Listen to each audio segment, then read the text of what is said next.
Question that we're going to have is to all of the candidates, and the question is, what do you intend to do to resolve drug and gang problems? And we'll start in the order that we took the original question with Mr. Mitchell, and then Mr. Woodward, and then Sheriff Jenkins. Once again, good evening.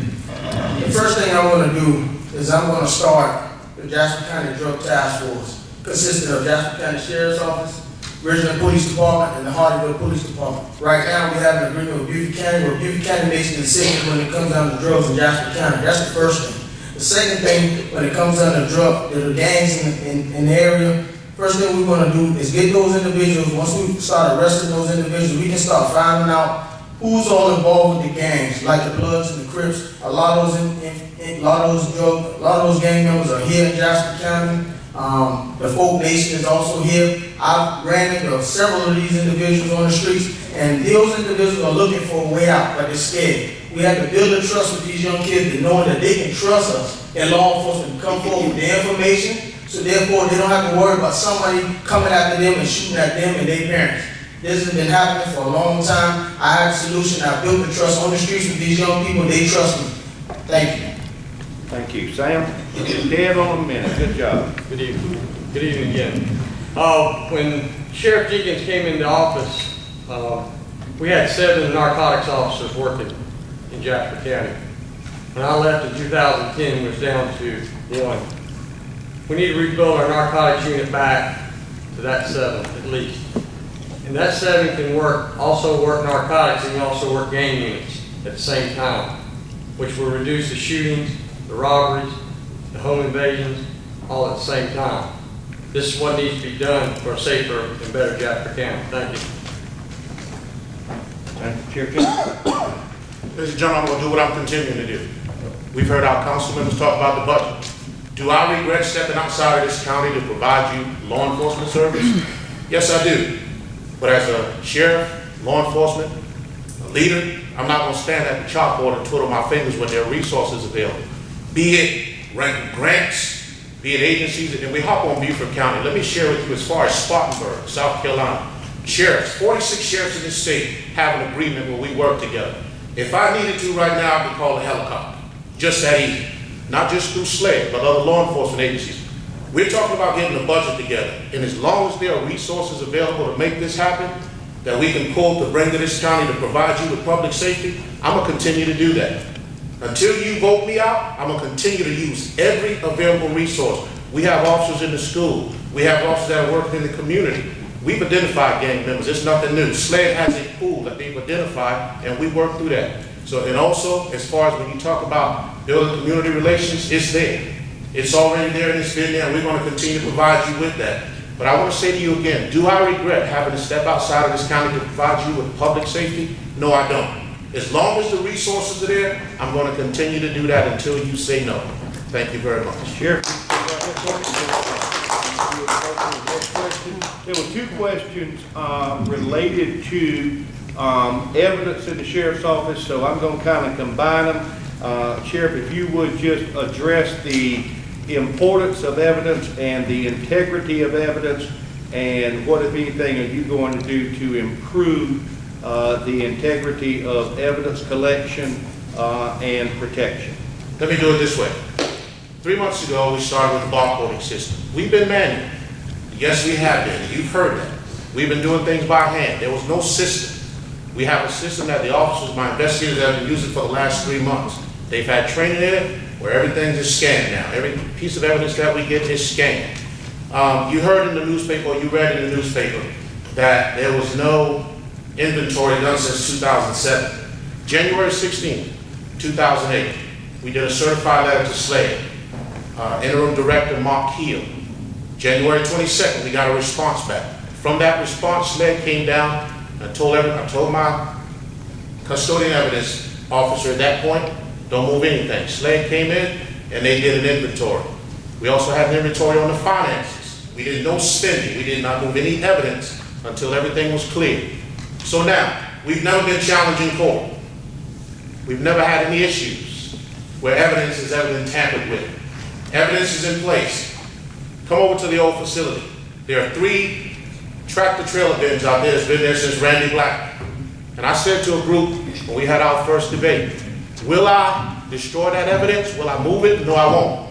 The new law says that until that person is released from prison or until that case is dealt with, you don't move evidence. If there's a court order, I'll move it. You've heard our evidence is not being kept properly. Evidence is being kept properly. Since 2006, there's been a new refrigerator. There's an old refrigerator there with old evidence. Do I have the authority to move it? No, I won't. Not just saying being a constitutional officer. Being a constitutional officer means that you're guided by the United States law, constitutional law. If there's a court order that comes and says, Sheriff Jenkins, this evidence is to be destroyed, then I'll do it. But will I move it? No. Ladies and gentlemen, you're sitting in this room. Perhaps it's your case. And if that evidence is spoiled, if that evidence is thrown out, and I'm not under court order to do so, every man has to know his limitations, Clint Eastwood said. I'm a man that knows his limitations. Authority means that you are guided by the law. You just don't do what you want to do, when you want to, how you want to. So if there's a court order that comes and said, this evidence is to be destroyed, then we'll do it. Thank you. Thank you, sir.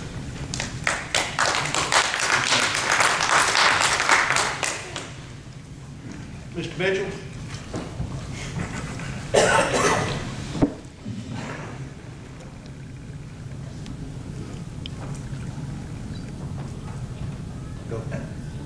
Or is it represent me? Yeah, Oh, sorry. okay. And then we're going to let each candidate address the issue that I brought up, and this is it. First of all, what we need to do is, as soon as I take off January 1, we got to call SLED. Jackson County Sun contacted SLED in reference to the recent article. SLED, in their own admission, stated since 2007, since Sheriff Ben Riley has passed, no inspection of the evidence of Jackson County Sheriff's Office has been done. That's from the South Carolina Law Enforcement Division, not Charles Mitchell. Read it, go on the internet and look it up. What Sheriff Jenkins is referring to, I don't remember. I've been there shit 2008, nothing was done. First thing needs to be done is SLED needs to come in, do an inventory of the evidence, and what we need to do is start from that point on. There's grants available that we can apply for in reference to the evidence and the upkeep and the barcoding and the computer systems. We purchased 8 computers.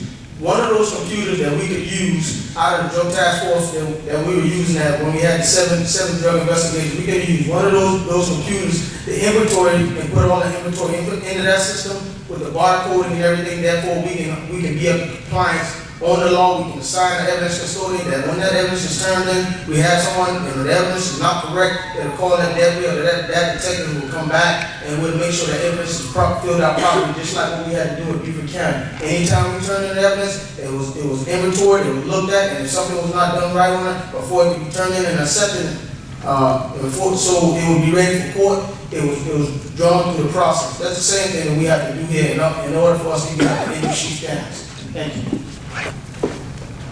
Mr. Wood? Thank you, Mr. Henderson. Ladies and gentlemen, let me explain something to you about evidence, okay? 4 years ago, we had an opportunity to get a computer and barcoding system. It cost us $6,000. We were turned down to get it for evidence. Listen, I remodeled the old jail, the old sheriff's office, with $80,000 worth of drug fund money that was told that I could do that with. And we had I think it was about a 12-by-4 room for evidence.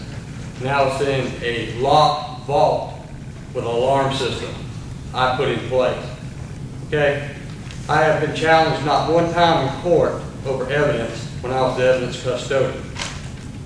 None of my cases have ever been thrown out, and nobody's cases that I can tell you when I left since November 2010 was thrown out because of evidence. Now, could we have done it better? Oh yes, definitely. But we was given the tools to work with, and I work with them. And I'll continue trying to make that a better place for people to work. And we need evidence custodians to do only evidence, not chief deputies, not majors, not lieutenants. We need actually evidence custodians hired at the Jackson County Sheriff's Department to handle only evidence. Now, as far as SLED coming in and doing their inventory, I've been through several sheriffs, and every new sheriff that's brought into Jasper County, SLED comes down and does an inventory. Now, I don't know where the newspaper got it. This wasn't done when Sheriff Jenkins became sheriff. It was done. I can tell you it was done because I was there when it was done. So that inventory was done, they found nothing wrong, and to today, I can't answer for what's happened in the past 2 years. The only thing I can tell you is when I was there up till November of 2010, we never lost a case because of evidence. Thank you.